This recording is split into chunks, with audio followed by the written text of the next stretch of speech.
Matagumpay na isinagawa ng 15 of Fort Maneuver Company, RMFB-15 ang 3 araw na Youth Development Session sa Kidawen National High School, Barangay Kidawen, San Juan, Abra.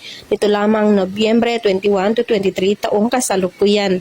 Naging matagumpay ang programa sa pangunguna ng 15 of Fort Maneuver Company, RMFB-15 sa tulong ng San Juan LGU, DSWD, MSWD, Municipal Health Office, San Juan Municipal Police Station, Kidawen National High School at barangay officials.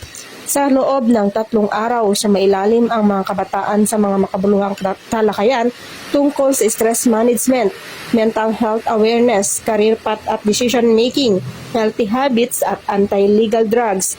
Tinalakay din ang anti-terrorism awareness na nagbigay kaalaman sa kanila sa mga banta sa seguridad at kahalagahan ng pagiging mapagmatyag.